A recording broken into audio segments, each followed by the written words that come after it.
Salam əziz müəllimlər, mən Aysun Abdullazadə. Söz verdiyim kimi bu gün sizə ödənişsiz müsahibə üçün vacib olan 10 sualı izah edəcəm. Bildiyiniz kimi artıq regionlar üzrə ballar açıqlanıbdır. Hər an müsahibə haqqında məlumat çıxa bilər. Ona görə rəqabət bu il çox güclüdür. Vaxtında çalışın ki, hazırlaşıb yüksək nəticə əldə edin. İndi keçid edək birinci sualımıza. 1. Əgər qrupda bir uşaq daim sakitdir, digər uşaqlarla ünsiyyətə girmir və oyunlara qoşulmur, siz bu vəziyyətdə necə davranardınız?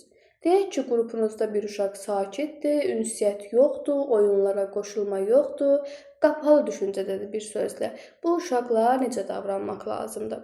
Təbii ki, biz uşağa ilk öncə heç cür təzyiq göstərməməliyik, uşağın davranışının səbəbini müşahidə etməliyik. Bu uşaqda məsələn temperament tipidir, adaptasiya çətinliyi ola bilər, psixoloji narahatlıq ola bilər ki, biz ilk öncə bu davranışı müşahidə edib araşdırmalıyıq. Bu sualdan temperament dediyimiz hissədə sizə temperamentdən də sual verə bilərlər.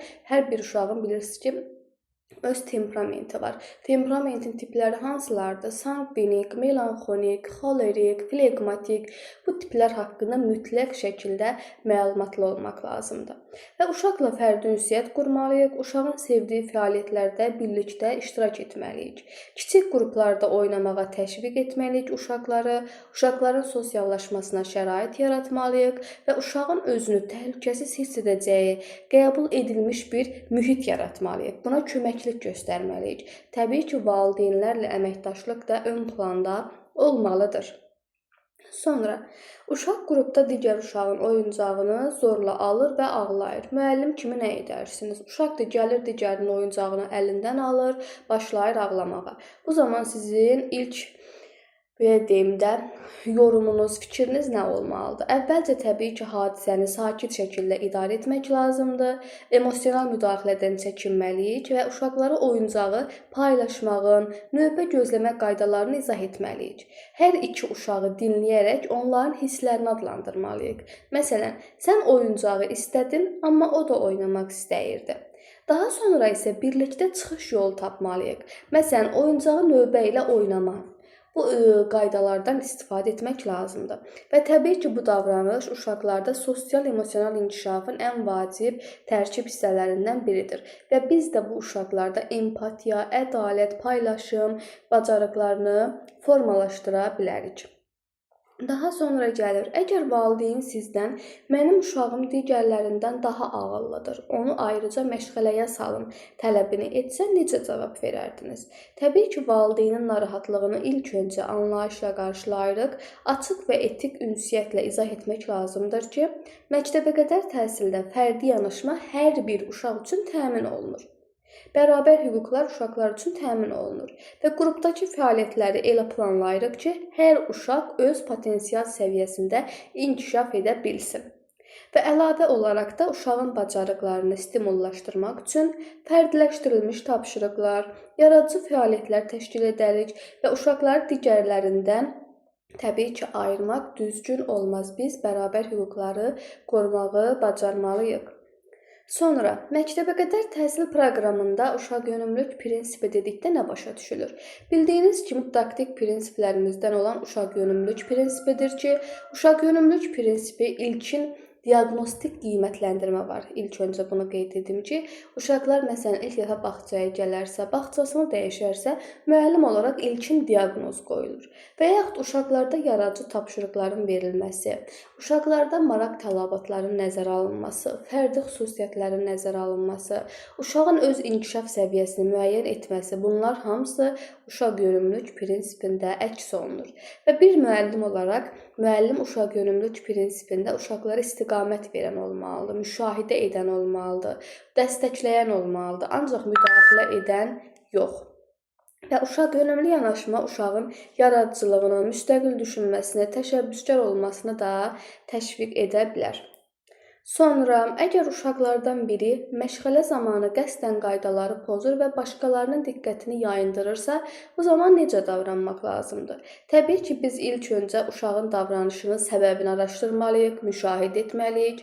Əsas məqsədimiz bu olmalıdır. Çünki bu diqqət cəlb etmə ehtiyacı da ola bilər, emosional boşalma da ola bilər, hər hansı bir evdə olan çətinlik, problem də özünü göstərə bilər. Sakit tonda uşağın davranışını, başqalarına təsirini izah etmək lazımdır. Müsbət nümunələr göstərmək lazımdır. Qaydalara əməl edən uşaqları tərifləyərək nizam-intizam qaydalarını qoruya bilərik. Əgər artıq davranış təkrarlanırsa, təbii ki, uşaqla fərdi söhbətlər aparmalıyıq, valideynlə əməkdaşlıq edilməlidir. Sonra, əgər uşaq məşğələdə iştirak etmək istəmirsə, kənara çəkilib baxırsa, biz uşağı bu zaman necə motivasiya edə bilərik? Təbii ki, biz uşağın maraq dairəsini müəyyən etməliyik. Onu fəaliyyətə ilə maraqlandıran xüsusiyyətlər, elementlər hansılardır, onu araşdırmalıyıq və bizim öz fəaliyyətimizə daxil etməyimiz lazımdır. Məsələn, rəssamlığı sevir, riyazi bacarığı yaxşıdır, nitqi yaxşıdır, hekayə oxumağı yaxşıdır, şəkillərdən istifadəsi, rənglərdən istifadə etməyi yaxşıdırsa, biz bunu araşdırıb, buna uyğun şəkildə uşaqlarda marağı oyada bilərik. Ancaq təbii ki, uşaqlara məcburi şəkildə yox, seçim imkanı vermək lazımdır. Sonra, əgər qrupda fiziki məhdudiyyətli uşaq varsa, biz bu uşağa necə yanaşmalıyıq? Təbii ki, inklüziv təhsil nədir? İnklüziv təhsil, təhsilin hər kəs üçün əlçatan olmasıdır, bərabər hüquqların qorunmasıdır. Uşaqların fərqliliyini qəbul etməyimizdir, onlara bərabər imkan yaratmağımızdır. Uşağa fərdi dəstək göstərməliyik.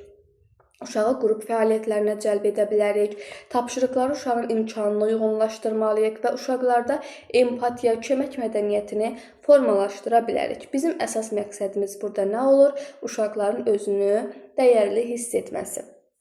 Daha sonra, əgər uşaqlar arasında mübahisə və yaxud da fiziki qarşıdurma yaranarsa, ilk addımınız nə olar? Təbii ki, bizim ilk addımımız burada fiziki qarşıdurma varsa, təhlükəsizliyi təmin etmək lazımdır.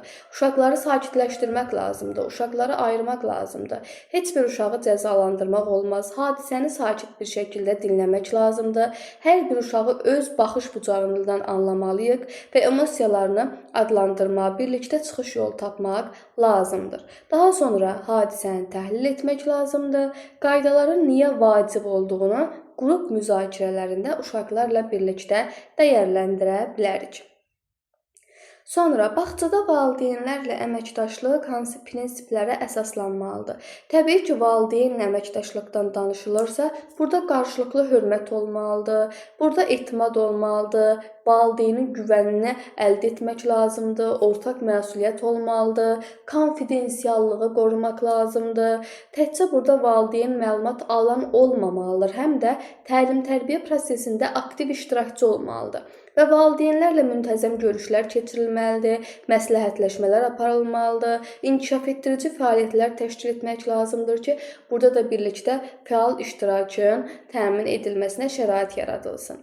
Və təbii ki, bu da uşağın inkişafında ardıcıllığı, sabitliyi yaratmış olar. Sonuncu sualımız, məktəbəqədər müəllimin əsas peşə dəyərləri hansılardır? Təbii ki, uşaqlara sevgidir, uşaqlara empatiya bacarığı göstərməyimizdir, məsuliyyət hissidir, dürüstlükdür, pedaqoji peşəkarlıqdır, müasir yeni dövr yanaşmalarını bilməyimizdir, komanda işidir, əməkdaşlıq bacarıqlarımızdır, bərabərlikdir, tolerantlıq, yəni dözümlülük, heç bir uşağa fərq qoyulmaması. Bunlar hamısı öz əksini tapır müəllimin ən vacib peşə dəyərlərində. Bu qədər əziz müəllimlər, bugün sizə 10 vacib sualı izah etdim. Bu sualların düşmə ehtimalı 100%-dür. Ona görə hər bir sualı mütləq şəkildə analiz edib özünüz yenidən söz bazanızı artıraraq yeni fikirlər də qeyd edə bilərsiniz. Əlavə hansı mövzuda müsahibə haqqında məlumatlar istəyirsinizsə, chat yerində qeyd edərsiniz. Növbəti dəfə həmin mövzulardan suallar paylaşılar.